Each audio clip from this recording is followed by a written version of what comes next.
کرتے ہیں اپنی آج کی ابن ربیع بیٹھک کو۔ میرا نام ہے ابرار احمد اور میرے ساتھ آج امیر صاحب موجود ہیں۔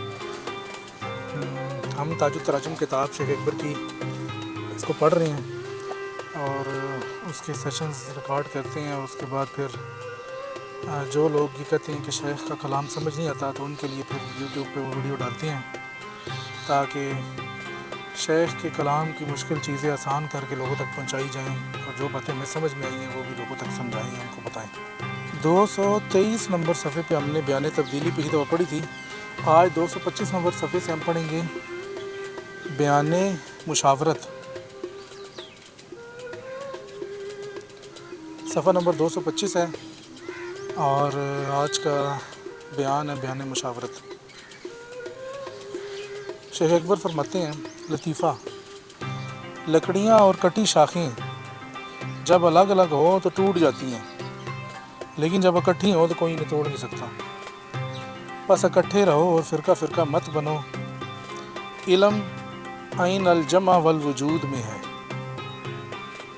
جمع سے مراد بھی وہ جڑنا ہو گیا اکٹھا، اور وجود سے مراد ہے کہ وہ اس کا حاشیہ بھی ہم پڑھتے ہیں 30 نمبر پہ، اس کے بعد اس کو تھوڑا سا دیکھتے ہیں۔ سید شاہ صاحب آئے ہیں جی، سلام دے رہے ہیں۔ وعلیکم السلام۔ وعلیکم السلام۔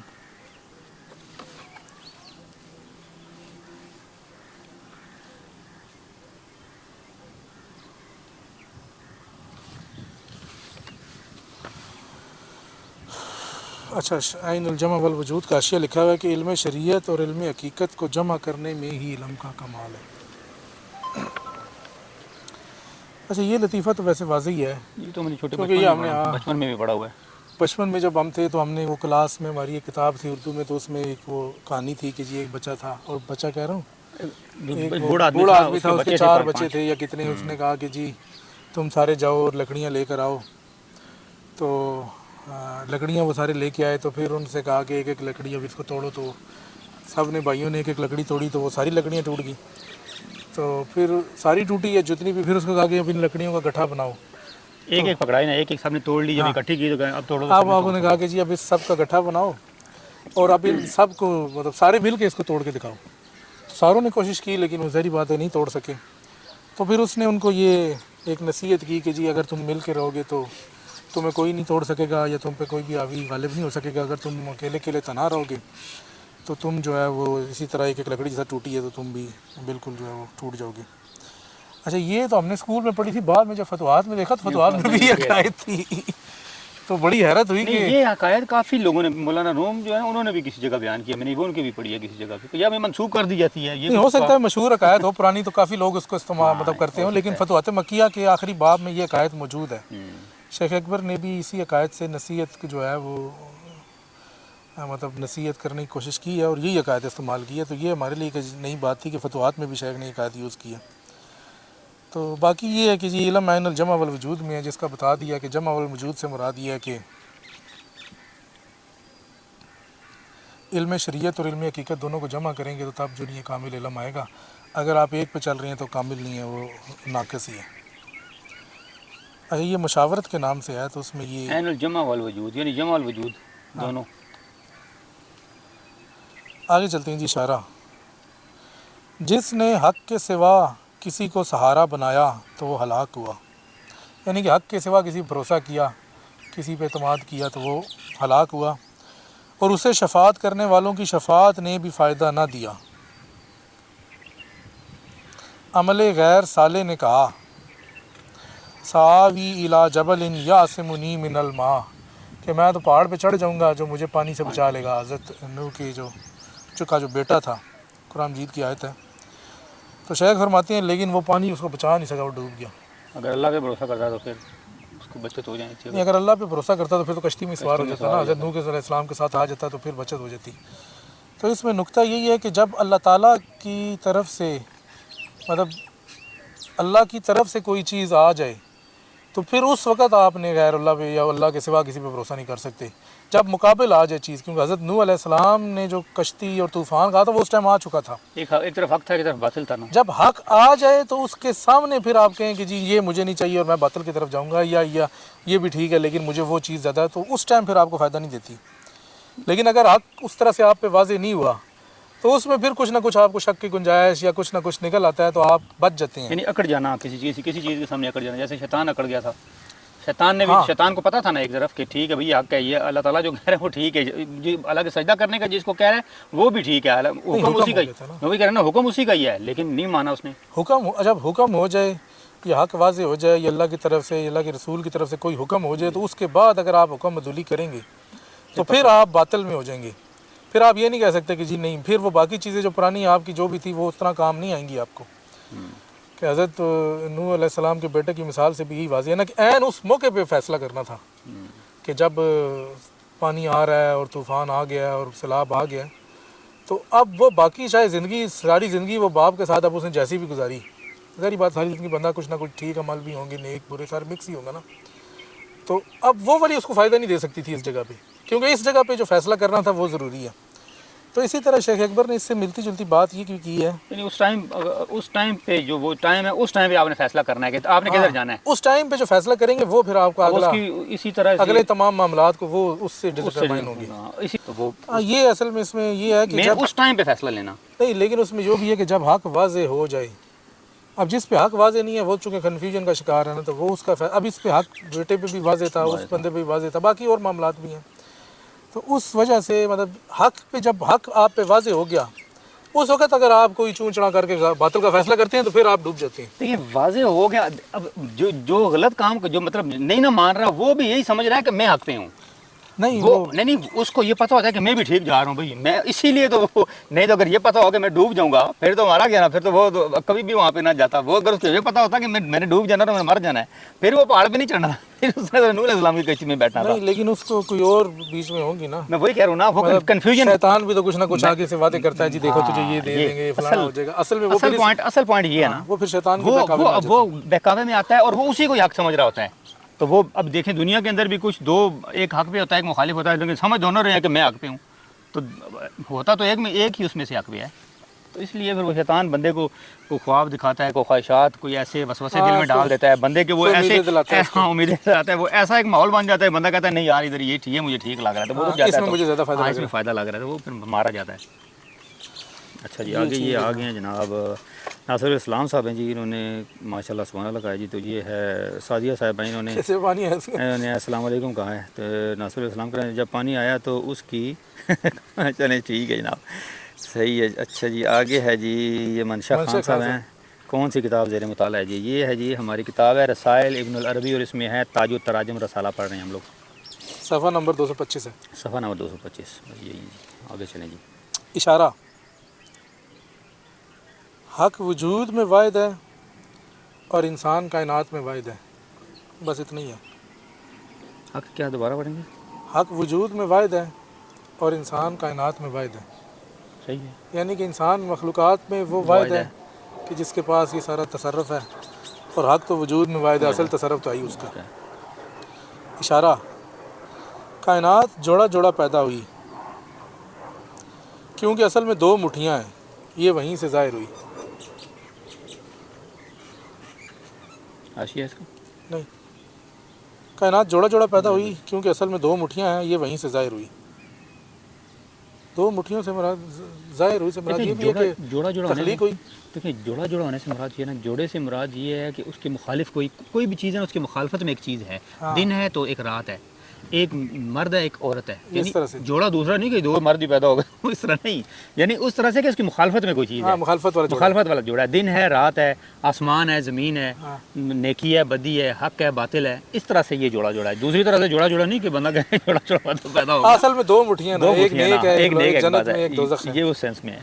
تو یہ وہیں سے ظاہر, مطلب اس کی اصل یہ ہے, کائنات کی اصل, کائنات کے ظہور کی اصل یہ ہے کہ یہ اس میں تضاد ہے, اس میں دو چیزیں متضاد ہیں. لطیفہ, اے انسان جب تو کائنات کے سمندر میں سفر کر تو اپنا بادبان بلند رکھ. اب یہ بڑا زبردست لطیفہ ہے, خاص طور پر جو لوگ ابھی بھی شیخ کو پڑھتے ہیں اور وہ کنفیوز رہتے ہیں کہ جب شیخ عقل کے والے سے کوئی بات کرتے ہیں اور وہ کہتے ہیں کہ جی عقل کی نفی کریں, اور طریقے تصوف جو ہے وہ عقل کا راستہ نہیں ہے, کیونکہ عقل کا راستہ تو فلسفے کا راستہ ہے. تو ان لوگوں کو سمجھ نہیں آتی. راجہ صاحب بھی اس دن کہہ رہے تھے کہ جی دیکھیں اگر ہم عقل پہ غور و فکر ہی نہیں کریں گے تو پھر ہمیں تصوف سمجھ کس طرح آئے گا. تو یہ اب سب ان دوستوں کے لیے یہ اشارہ ہے، لطیفہ ہے، جو کہ یہ چیز اس میں کنفیوز ہے۔ اے انسان، جب تو کائنات کے سمندر میں سفر کر تو اپنا بادبان بلند رکھ، لیکن جب بحر حق میں سفر کر تو بادبان مت کھول۔ جب حضرت نوح کی کشتی کا کوئی کھلا بادبان نہ تھا تو اس کے بارے میں کہا گیا تجری بأعیننا، کہ یہ ہماری آنکھوں کے سامنے چل رہی ہے۔ بس یہ اتنا ہی ہے، اس کا حاشیہ بھی ہے، وہ پڑھتے ہیں 31 نمبر ہے تو ٹھیک ہے مطلب، لیکن چلیے حاشیہ پڑھیں نا پھر سے حاشیہ پڑھتے ہیں، اس کے بعد واضح اس کو کھولتے ہیں۔ عمر فاروق صاحب جی سلام دے رہے ہیں، وعلیکم السلام۔ وعلیکم السلام ورحمۃ اللہ۔ چلیں جی، حاشیے میں بس اتنا ہی لکھا گیا کہ ہماری آنکھوں میں چل رہی تھی، سے مراد یہ ہے کہ ہماری حفاظت میں چل رہی تھی۔ کئی بندہ یہ اس سے وہ استدلال نہ کر لینا، جس طرح وہ پچھلی دفعہ ہم نے بتایا تھا کہ ایک بندے نے کہا کہ جی پاؤں رکھیں گے تو اللہ تعالیٰ کا پاؤں بھی ہے، تو اس وجہ سے شیخ نے اس کی وہ شرح کر دی ہے کہ اس سے مراد یہ ہے کہ ہماری آنکھوں سے ہماری حفاظت میں چل رہی ہے، کہ کل بندہ یہ نہ کہے کہ جی اللہ تعالیٰ کی ویسی آنکھیں ہیں کہ جس طرح انسان کی ہوتی ہیں، اور صورت پھر وہ نہ بنا دے۔ اللہ اب جب کہتے ہیں کہ اللہ تعالیٰ کی نظر میں، اب نظر سے مراد یہ کہ جس طرح بندے کی آنکھ سے اللہ تعالیٰ اس طرح دیکھ رہا ہے، وہ پھر وہ اس طرح ریزیمبلنس نہیں، ہم نے اس کو ریلیٹ نہیں کرنا اپنے ساتھ وہ تو اور چیز ہے، ہم انسان ہیں اور وہ خالق ہے۔ اچھا جی، تو یہ اب اس میں کائنات کے سمندر میں سفر کر۔ اچھا، یہ تمام قرآنی آیات جو لوگ جب بھی ان سے عقل کی بات کی جاتی ہے تو وہ کہتے ہیں کہ جی دیکھیں قرآن مجید میں اللہ تعالیٰ فرماتا ہے کہ وہ زمین و آسمان میں غور نہیں کرتے، تفکر نہیں کرتے، یہ نہیں کرتے، وہ نہیں کرتے۔ تو آپ ان تمام آیات کو دیکھیں کہ وہ تو زمین و آسمان میں غور و فکر کے لیے دعوت دے رہی ہیں، اور شیخ اکبر بھی یہی کہہ رہے ہیں کہ جب تو کائنات کے سمندر میں سفر کر تو اپنا بادبان بلند رکھ، یعنی اپنی عقل استعمال کر، کہ جب تو مخلوقات میں اور کائنات میں اور اس تمام چیز زمین و آسمان میں غور کرے گا، سفر کرنے سے مراد یہی ہے نا کہ اس میں جو بھی تیرے معاملات ہیں، جو تیرے غور فکر ہے، تو تو نے اپنی عقل کو کھلا رکھنا ہے، اپنی عقل سے کام لینا ہے، کیونکہ یہ عالم جو ہے یہ عقل کا عالم ہے، یہاں پر عقل کے ذریعے جو ہے وہ ساری چیز حاصل ہوتی ہے۔ فکر اس میں دونوں اطراف سے کام۔ اچھا، لیکن جب بحر حق میں سفر کر تو بادبان مت کھول۔ اب یہاں پر بالکل انہوں نے پن پوائنٹ کہہ دیا کہ اگر تو حق تعالیٰ الی باللہ کی طرف جا رہا ہے اور وہ علوم حاصل کر رہا ہے کہ جو تجھے فکر سے حاصل نہیں ہو سکتے، اگر حاصل ہوں گے تو وہ ناقص ہوں گے، کامل نہیں ہو سکتے، یا اہل تصوف کے بارے میں جو کہتے ہیں کہ وہ ان کا راستہ یہ ہے کہ وہ اپنا یہ جو بادبان ہے بند کر لیتے ہیں، یا وہ اپنی عقل کو بند کر لیتے ہیں، یا فکر کو بند کر لیتے ہیں اور قلب کے اوپر توجہ کرتے ہیں، قسم سے ہاتھ روک لیتے ہیں اور اس کے اوپر جو وہب ہے وہب پہ وہ بھروسہ کرتے ہیں۔ ہاں، واب کی طرف توجہ کرتے ہیں تاکہ وہاں سے کچھ آئے، کیونکہ جب تک کسب چلتا رہے گا تو واب سے کچھ نہیں آئے گا، اگر آئے گا بھی تو وہ لمیٹڈ آئے گا، کسب کی وجہ سے آپ اس کو وہ پراپرلی کسب ہی سمجھ رہے ہوں گے آپ، ہوگا وہب لیکن صاحب کو مکس ہو سمجھ جائے گا نا، مکس بیچ ہو میں جائے گا۔ آپ سمجھیں گے کسب ہے، واب ہے، مکس ہو جائے گا، آپ اس کو پن پوائنٹ نہیں کر سکیں گے۔ تو جب بحر حق میں سفر کر تو بادبان مت کھول۔ اب یہ بالکل واضح ہے، بادبان مت کھول مطلب اپنی عقل استعمال نہ کر، اپنی فکر استعمال نہ کر، واب کے ذرائع پہ بھروسہ کر، کسبی ذرائع کو چھوڑ دے، اور جو کائنات کے بارے میں تجھے سارے تجربات ہیں وہ سارے تجربات تیرے ادھر ہی رہ گئے، بس اب ادھر وہ نہیں چل سکتے۔ یہ فرق ہے دونوں میں۔ یہاں پر اب جو تجھے حق کی طرف سے رہنمائی ملے گی اس کو حق کی زبان میں اور حق کے پیرائے میں ہی تو دیکھ سکتا ہے، تبھی جا کے وہ چیزیں تجھے سمجھ میں آئیں گی کہ حق تجھ سے کس طرح مخاطب ہے۔ اور آگے انہوں نے مثال دی حضرت نوح علیہ السلام کی کشتی کہ کا کوئی کھلا بادبان نہ تھا، اسی لیے تو اس کے بارے میں کہا یعنی گیا کہ حقیقت میں جو کشتی تھی اس کا بادبان نہ تھا نا، حقیقت میں بھی بادبان نہ تھا۔ اس مثال کو پھر آگے وہ ریلیٹ کیا نا، اس کے ساتھ ریلیٹ کیا کہ یہ ہماری آنکھوں کے سامنے چل رہی ہے، کہ حق کی آنکھوں کے سامنے چل رہی ہے، کہ حق کی حفاظت میں چل رہی ہے، یعنی کہ اس کو حق تعالیٰ ہی چلا رہا ہے۔ اگر بادبان ہوگا تو پھر تو ہوائیں چلائیں گی نا، وہاں چلائیں گے، کہ ہوا جس طرف کی آئے گی تو کشتی اس طرف جائے گی، یا اپنی خود عقل سے بندہ چلائے گا کہ بادبان اس طرف کرو تو ادھر چلانا ہے۔ تو جب آپ یعنی بادبان اصل میں عقل ہے، بادبان کو عقل کہا گیا نا، اگر بادبان ہے تو اس کا مطلب ہے کہ تم نے فکر اور عقل قصد ساری چیزیں اس میں شامل ہیں کہ تم وہ استعمال کر رہے ہو۔ اگر وہ بادبان نہیں ہے تو اس کا مطلب ہے کہ تم اللہ تعالیٰ پہ سارا بھروسہ کر رہے ہو، تمہارا بھروسہ پورا کمپلیٹلی بھروسہ تمہارا اللہ تعالیٰ پہ ہے، نہ کہ اپنے اسباب پہ، اپنی عقل پہ، اپنی فکر پہ، اسباب مطلب جتنی بھی ساری چیزیں اسباب میں آ اپنے جاتی ہیں، سبب پہ، ہاں وہ ساروں پہ۔ تو یہ جو ہے یہ اس میں نقطہ تھا۔ شیخ نے تو ایک بالکل استعارے کی زبان میں بات کی ہے، لیکن یہاں پر بات جو ہے یہ واضح ہوگی ہے۔ اچھا جی، سعید راجہ صاحب ہیں جی، سلام دے رہے ہیں، وعلیکم السلام ورحمۃ اللہ۔ ناصر الاسلام صاحب ہے جی، کہتے ہیں کہ جائز ہے دل کے ساتھ رہے پاسبان عقل، لیکن کبھی کبھی اسے تنہا بھی چھوڑ دے۔ جی صحیح ہے جی۔ منشا خان صاحب کہہ رہے ہیں جی کہ مور کرنا پورا میسج کہہ رہے ہیں کہ جی درست یوں ہے، اچھا ہے، اچھا آپ نے وہ انہوں نے ان کی تصحیح کی ہے شاید، ٹھیک ہے جناب۔ اچھا ہے دل کے ساتھ رہے پاسبان عقل، لیکن کبھی کبھی اسے تنہا بھی چھوڑ دے۔ علامہ اقبال جی ٹھیک ہے جی، ناصر الاسلام کہہ رہے ہیں جی بالکل۔ دوسرے بھی چیک کر لینا میسج یوٹیوب پہ۔ کوئی نہیں ایک ہی آیا تھا بھائی وہی. بند کر کے کرو دوبارہ اس کا بند. یہ لائیو چیٹ کا بٹن ہے شیئر کا بند. اچھا جی آگے ہیں جی سمینہ عظمت صاحب ہیں جی سلام دے رہی ہیں. وعلیکم السلام ورحمۃ اللہ. سمینہ عظمت صاحب کہتے ہیں جی کہ جو کنفیوژن میں ہو وہ کیا کرے. کنفیوژن کس چیز کی مطلب آپ بتائیں. کنفیوز اب پتہ نہیں اب اس اشیاء کی بات کر رہی ہیں یا اسی اشیاء میں پچھلے میں پچھلا تو شاید انہوں نے سنا کہ اچھا ہاں عمل غیر صالح. عمل غیر صالح کا ہے. کنفیوژن میں ہو اس کے بارے میں یہی ہے نا کہ دیکھیں حضرت نوح علیہ السلام کا بیٹا تھا. اس کے سامنے تو اپنا والد صاحب اور نبی موجود تھے.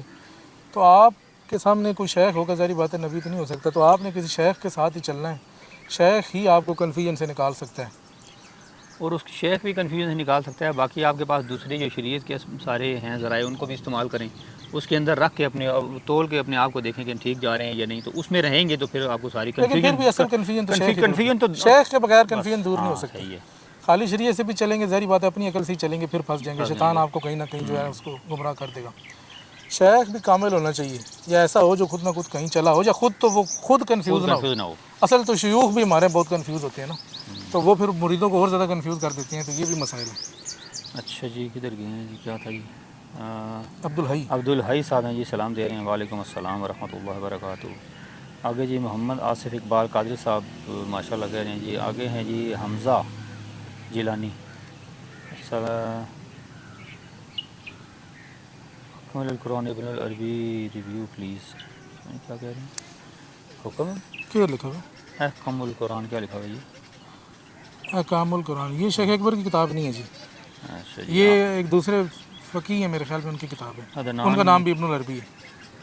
آگے ہیں یہ عدنان قریشی صاحب ہیں جی. یہ سلام کا جواب دے رہے ہیں شاید. تو آگے واٹس ایپ اسٹیٹس سوال کیسے کریں. ان سے کہیں یہی واٹس ایپ میں آپ واٹس ایپ کہہ رہا ہوں کامنٹ میں آپ سوال کر دیں تو آپ کا سوال جو ہے ادھر سے ہم پڑھ لیں گے اور یہیں سے یہ کوشش کریں گے کہ اس کا جواب دے دیں. ویسے ہم نے نمبر بھی لاسٹ ٹائم دیا تھا لیکن آج تو چلے نمبر نہیں ہے. ہاں بس اسی یہی بہتر ہے. نمبر پہ کم لوگوں نے رابطہ کیا ہے. تو اب اس پہ رابطہ کر کے جو کوئی سوال ہے وہ پھر کر لیتے ہیں. کامنٹ میں فیس بک یوٹیوب دونوں میں کامنٹس میں لوگ جو ہیں وہ سوال کر لیں تو اسی ٹائم ہی ان کا جواب اسی ٹائم سے مراد ہے کہ آج کی نشست میں ہی ان کا جواب دے دیا جائے گا. آگے جناب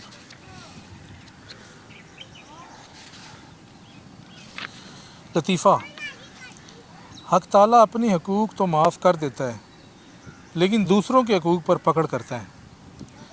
سوائے غیر متخلق تو بھی حق کے لیے پکڑ کر نہ کہ اپنے لیے. یہ تو یہ آسان ہے. مطلب اس میں کوئی آسان تو ہے لیکن مشکل میں بات نہیں ہے نا. لیکن ہے مشکل اس طرح سے کہ وہ ٹائم جو ہوتا ہے وہ بندے کے اوپر مشکل ہے. بندہ اس کے اوپر وہ اس طرح سے عمل پیرا نہیں ہو سکتا. اس طرح سے پراپر کھولنا ایک دفعہ پھر اس طرح سے پراپر پڑھ نہیں سکتا. جیسے ہے نا حق اپنے حقوق تو معاف کر دیتا ہے لیکن وہ کہتے ہیں نا کہ حقوق اللہ تو معاف ہو جاتے ہیں حقوق العباد معاف نہیں ہوتے. تو اپنے لیے وہ اسی طرح کہتے ہیں کہ تو حق کے لیے پکڑ کر نہ کہ اپنے لیے. حضرت علی کی مثال ہے. حضرت علی رضی اللہ عنہ کے ساتھ جب وہ ان کے دشمن کے ساتھ جب لڑائی ہو رہی تھی تو کیا ہوا کہ اس دشمن کو نا حضرت علی نے گرایا. جب گرایا تو اس نے کیا کیا کہ وہ جو تھوک تھا وہ اوپر کی طرف پھینکا تو وہ حضرت علی کے اوپر جا گرا. تو حضرت علی بالکل قریب تھے کہ اس کو وہ قتل کر دیتے لیکن انہوں نے کہا کہ نہیں یہ اگر میں قتل کروں گا تو یہ میرے لیے ہوگا نہ کہ میرے نفس کے لیے ہوگا نہ کہ اللہ تعالیٰ کے لیے. کیونکہ ہاں یہ نہ کہ حق تعالیٰ کے لیے. تو یہی ہے اس کا مین جو لب لباب ہے وہ یہی ہے. اس میں یہ مول صاحب نے لب لباب تو بتا ہی دیا ہے. تو اس میں 2-3 نقطے اور بھی ہیں کہ ایک تو یہ کہ حق تعالیٰ جو حقوق اپنے معاف کر دیتا ہے اس کا ذکر تفصیلی شیخ اکبر نے معرفت قیامت نامی کتاب یا فتوحات مکیہ میں جو ابواب ہیں قیامت کے والے سے جو ادھر پیش آئیں گے معاملات تو ان میں بھی کیا ہوا ہے. تو اس میں آپ پڑھ سکتے ہیں کہ اللہ تعالیٰ شیخ نے یہ حدیث بھی ہے معرفت قیامت میں شاید ہاں شیخ اکبر نے کہا کہ جی شاید حدیث قدسی میں بھی ہے یہ حدیث قدسی میں بھی یہ حدیث ہے کہ جی اللہ تعالیٰ قیامت والے دن فرمائے گا کہ میرے بندوں میں نے اپنے حقوق معاف کر دیے تم اپنے حقوق میں اب جو ہے صلح صفائی کر لو کہ جو بھی اپنے معاملات طے کرنے ہیں وہ طے کر لو. تو وہ اس کی طرف بھی یہ اس کی طرف اشارہ ہے. پھر وہ دوسروں کے حقوق پر پکڑ کرتا ہے. اس کا اسم جو عفو ہے یا کریم ہے یا مستغفر ہے یا جو بھی اسماء اس طرح کے ہیں کہ جو معافی والے اسماء ہیں وہ سارے اپنے حقوق پہ تو فوراً سے لاگو ہو جاتے ہیں. مطلب اپنے حقوق اس کے جو بھی ہیں وہ معاف کر دے گا آپ کو. لیکن جو اسم المنتقم ہے وہ اپنے لیے استعمال نہیں ہوگا. یا قہار کا جو اسم ہے یا اس طرح وہ شدید و عذاب جو ایک ہے کہ جی وہ سخت عذاب دینے والا ہے یہ تمام اسماء یہ دوسروں کے لیے استعمال کرے گا.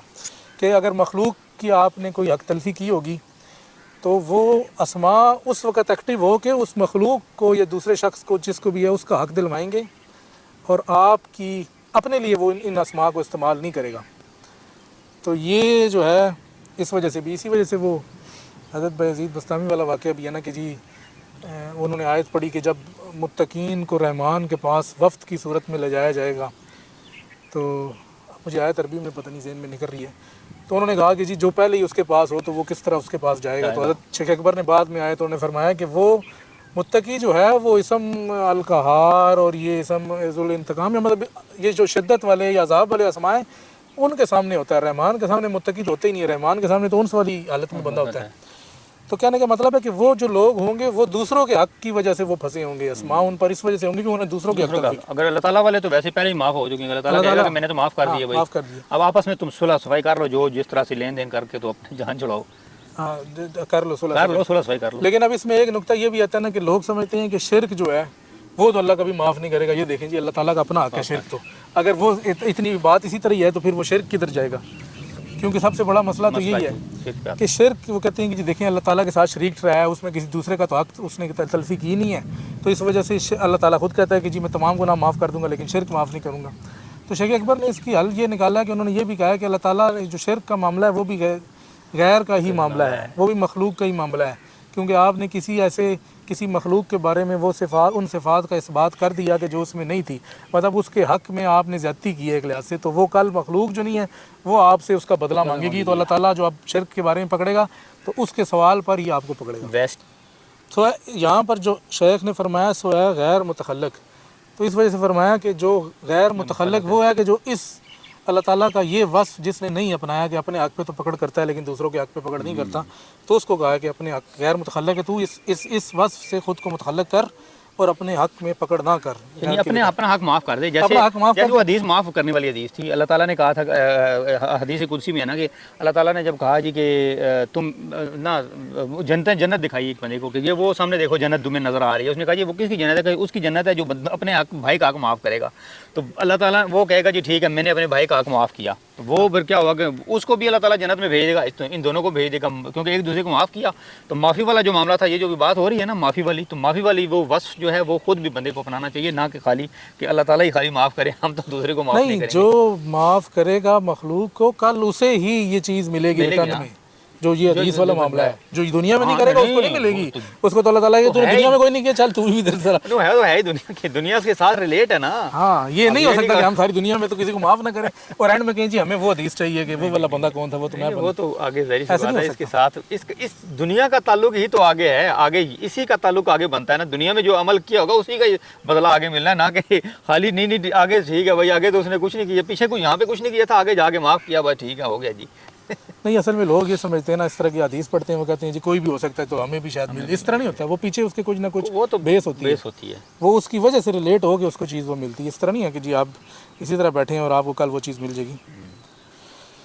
اشارہ جو یہاں عاجز نہ بنا وہ وہاں عاجز ہوگا، جس نے یہاں انکساری اختیار نہ کی وہ وہاں ذلت سے منکسر ہوگا، پس اندھیر نگر کے عاجزوں کو خوشخبری سنا دے، کل وہ پر نور عمارتوں میں خوش و خرم ہوں گے۔ یہ تو ویسے بالکل واضح ہے، لیکن یہ دنیا کے والے سے ہے کہ جس نے دنیا میں تکبر کیا کل آخرت میں وہ عاجز ہوگا، اور جس نے دنیا میں عاجزی اور انکساری اختیار کی کل اس کو وہ اس کے الٹ جو نہیں ہے وہاں پر بڑائی دی جائے گی اور اس کو مقام دیا جائے گا۔ دنیا سے الٹ چیز ہے نا، مخالف ہے، یہاں پہ جو برے کام کرے گا ہاں وہاں پر اس کو برا ملے گا، یہاں پہ اچھے کام کرے گا وہاں پر اس کو اچھا ملے گا۔ تو اسی لیے کہا کہ اندھیر نگر کے عاجزوں کو، اندھیر نگر سے مراد دنیا ہے اور کچھ نہیں ہے۔ ٹھیک حاجم حیاک الظلم، اندھیر نگر سے مراد یہ ہے کہ جی یہ اندھیر دنیا کو اندھیرے سے ہی وہ تجویز، کیونکہ آخرت جو ہے وہ اس کے مقابلے میں دنیا کی کوئی حیثیت نہیں ہے، تو وہ اندھیر نگر آپ اس کو کہہ لیں گے، کل وہ پر نور عمارتوں میں ہوں گے۔ اندھیر نگر سے اگر آپ اس کو جسم بھی مراد لے سکتے ہیں تو کہہ سکتے ہیں کہ آپ کا یہ جسم ہے یہ آخرت کے جسم کے مقابلے میں تو بالکل یہ اندھیر نگر ہی ہے، اور آخرت کا جو جسم جنت والوں کو دیا جائے گا جو وہ تو پر نور، اور اس کی کیا ہی بات ہوگی۔ تو اس وجہ سے کہا کہ کل وہ پر نور عمارتوں میں خوش و خرم ہوں گے۔ اشارہ یہ تو میرے خیال میں واضح ہے، یہ متحقق کر کہ اصل معلم صرف حق ہے، یہ بڑا زبردست اشارہ ہے. یہ متحقق کر کہ اصل معلم صرف حق ہے، کہ حق تعالیٰ ہی اصل جس پہ کوئی احسان کو کر رہا ہے، سب کچھ وہ اللہ تعالیٰ کی طرف سے ہی ہے. سو کسی کا کسی پر کوئی احسان نہیں. کوئی بندہ دوسرے بندے کے لیے کہہ سکتا جی میں نے تیرے پہ احسان کیا. اگر حق تعالیٰ نہ چاہتا، توفیق نہ ہوتی، وہ عمل تخلیق نہ ہوتا، اس کی مشیت میں نہ ہوتا تو کر سکتا تھا. ہاں مین تو وہی ہے نا. اصل جو احسان ہے وہ تمام مخلوق پہ صرف حق تعالیٰ کا ہی ہے. لہٰذا واسطے کا شکر حکم کی وجہ سے ادا کر، نہ کہ فعل کی وجہ سے. اب یہ اتنا باریک نقطہ شیخ نے اس جگہ پہ بتایا ہے. واسطے سے مراد یہ ہے کہ آپ پر کسی بندے نے احسان کیا تو وہ احسان اس کا ذاتی احسان نہیں ہے. اس نے اپنی ذات سے آپ پہ کوئی احسان نہیں کیا، صرف آپ کے درمیان اور حق کے درمیان وہ ایک واسطہ بنا کہ حق تعالیٰ نے اس بندے کو چوز کیا کہ اس کے تھرو آپ کے اوپر احسان کر دیا. اب شیخ کہہ رہی ہیں کہ احسان واسطے کا شکر حکم کی وجہ سے ادا کر. واسطہ یہ نہیں وہ بندہ جس نے آپ پہ احسان کیا، اگر آپ اس کی شکر ادا کر رہے ہیں تو صرف اس وجہ سے کر رہے ہیں کہ حق تعالیٰ نے آپ کو حکم دیا ہے کہ آپ نے یہ کرنا ہے. ورنہ اس بندے کی کوئی حیثیت نہیں ہے، کوئی فعل نہیں ہے، کوئی کچھ نہیں ہے کہ وہ اپنی ذات سے اس نے آپ کو کچھ بھی نہیں دیا. جو بھی احسان کیا، یہ سب احسان، یہ سب چیزیں حق تعالیٰ نے ہی آپ کو عطا کی ہیں. اصل میں وہ جو شکر ادا کرنا ہے وہ حقیقت میں اللہ تعالیٰ کا ہی شکر ادا کرنا ہے، نہ کہ اس بندے کا. ویسے بظاہر تو وہ بندہ نظر آ رہا ہی ہے ہمیں، لیکن ہم بندے کا شکر کبھی اللہ نے بتایا نا کہ بندے کا بھی شکر ادا کرنا. نہیں میں وہی کہہ رہا ہوں نا، لیکن ہے وہ اللہ کا شکر ہی، وہ جس بندے کا شکر بھی ہے نا، شکر ہے کیونکہ جو عمل تخلیق کرنے والا ہے، وجود اس نے بخشا ہوا ہے، تو اس سینس میں اگر دیکھیں نا تو ہم جو شکر بھی ہے وہ ہم حق کا ہی ادا کر رہے ہیں. ویسے توفیق بھی اسی نے دی، شکر بھی اسی کا ہی ادا ہو رہا ہے. لیکن یہ بس چیزیں لوگوں کے ذہن میں ہاں یہ اصل میں یہ باریکی والی بات ہے، لیکن میں جیسے لوگوں کے ذہن میں کدھر ہوتی ہیں چیزیں. ہاں یہ دوست نہیں وہ دنیاوی طور پہ جب دیکھتے ہیں تو وہ کہتے ہیں کسی بندے نے نیکی کیا جی آپ تو میرا یہ کیا اور آپ نے میرے ساتھ یہ اور فلانا. اب اس کو تو ادراک نہیں ہے کہ اس بندے نے تو کچھ نہیں کیا، یہ تو پیچھے سے سارے اسباب بنے، اللہ تعالیٰ نے اس کو ایک واسطہ بنایا. لیکن اس کے بعد جو آگے شیخ اکبر آیت لے کے آئے ہیں اصل چیز وہ ہے. اچھا آگے فرماتے ہیں، آیت ہے سورہ لقمان کی آیت نمبر 14 ہے. فرماتے ہیں انشکر لی ولوالدیک، کہ میرا شکر ادا کر اور اپنے والدین کا بھی. اب اس میں بالکل واضح ہے کہ والدین نے آپ پہ جتنے بھی احسانات کیے، جو کچھ بھی کیا انہوں نے اپنی ذات سے نہیں کیا.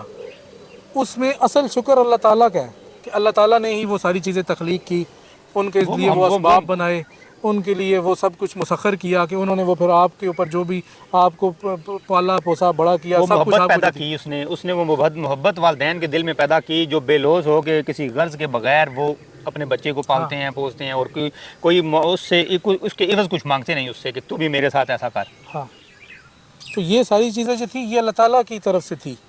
مطلب یہ سمجھ لیں کہ وہ ایک سبب ہے، وہ پیچھے جو مسبب ہے وہ حق تعالیٰ ہے. اسی وجہ سے کہا سب ہے تو مسبب الاسباب وہ ہے، وہ پیدا وہ کرنے والا ہے، لیکن سامنے یہ ہے.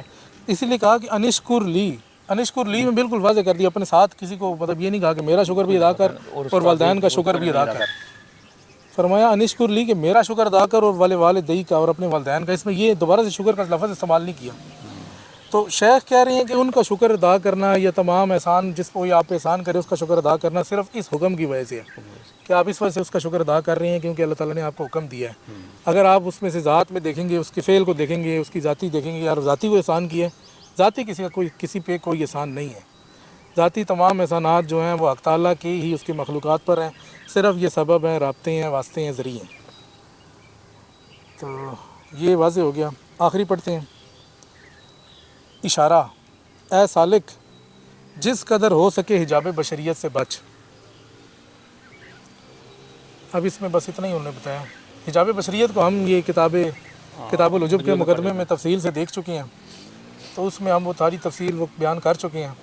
یہاں پر شیخ ہی کہہ رہے ہیں کہ سالک کو حجاب بشریت سے بچنا چاہیے، کیونکہ حجاب بشریت کے ساتھ جو تقاضے ہیں جس میں غفلت کے حجابات آ جاتے ہیں یا اور جو حجابات آتے ہیں وہ آپ کی جو سعادت مندی ہے اس میں رکاوٹ ڈالتے ہیں. تو ان سے بچنے کی جو بھی راہ اختیار کی جائے تو شیخ اس کی طرف اشارہ کریں. باقی مختلف چیزیں اس میں خواہشات آ جاتی ہیں دنیا میں، باقی ساری چیزیں آ جاتی ہیں. بشریت کے جو بھی لوازمات ہیں، جو اتنے بھی تقاضے ہیں نا ان سے بچو. جو تقاضے ہیں، جو لوازمات ہیں جو آپ کے اگلے سفر میں آپ کے مطلب رکاوٹ ڈالتے ہیں، بس شیخ اس سے بچنے کی آپ کو بتا رہے ہیں. اچھا جی آگے اس مین عظمت صاحب کہہ رہے ہیں. اچھا یہ ابھی اس کو ختم کرتے ہیں. ہاں تو ابھی نیکسٹ جو نہیں 2 منٹ کے بعد جو ہے ہم اگلا بیان جو ہے بیان حمد الملک کے نام سے وہ پڑھیں گے. تو 2 منٹ کا وقفہ لیتے ہیں. ابھی کسی بندے کا یہ جو پہلے جتنے بھی اشارات آئے ہیں اس کے حوالے سے سوال ہے تو وہ کریں، اور جن بندوں نے سوال کیے ہیں تو وہ ان کی جو ہے جواب جو ہے وہ دینے کی کوشش کرتے ہیں. تو یاسمین اعظمت صاحب کہہ رہی ہیں کہ زبردست نقطہ ہے واسطے کا شکر، یعنی واسطے کے شکر ہی ادا کرنا ہے، اس کا بھی شکر ادا کرنا چاہیے، لیکن اصل میں واسطے کا شکر ادا کس وجہ سے؟ کس وجہ سے، وجہ کیا ہے اصل میں؟ وجہ تو اصل تو ایک ہی ہے نا، جیسے شکر تو اسی کا ہی ادا ہے، لیکن واسطے کا جس چیز شکر تو نے- کرنا ہی ہے، پر وجہ آپ کو سمجھ میں وجہ آنی آنی چاہیے کہ چاہیے۔ جس وجہ سے کہ اللہ کا حکم ہے مکہ بس۔ کو بس۔ آگے جی عمر فاروق صاحب کہہ رہے ہیں کہ جو دنیا میں معاف کرے گا اس کو آخرت میں معاف کیا جائے گا، جو دنیا میں احسان کرے گا اس کے ساتھ آخرت میں احسان کیا جائے گا، لہٰذا مناسبت کا علم حاصل کرنا نہایت ضروری ہے۔ ہاں یہ مناسبت کے کا علم سے نقطہ تھا جو کہ عمر فاروق صاحب نے نکال دیا ہے۔ ہم نے خیر مناسبت کا لفظ استعمال نہیں کیا، لیکن بات وہی تھی، ہاں۔ اور یہ اس میں اصل چیز یہی ہے، مناسبت کا جس کو سمجھ میں آ گیا اس کو تو سمجھ لو کہ کافی چیز سمجھ میں آ گئی۔ حالانکہ جو دنیا میں معاف کرتا ہے وہ اللہ تعالیٰ کہتا ہے کہ تم کسی کے اوپر احسان کرو گے تو کوئی تمہارے اوپر بھی احسان کر دے گا یہیں پہ ہی۔ وہ کس طرح کہ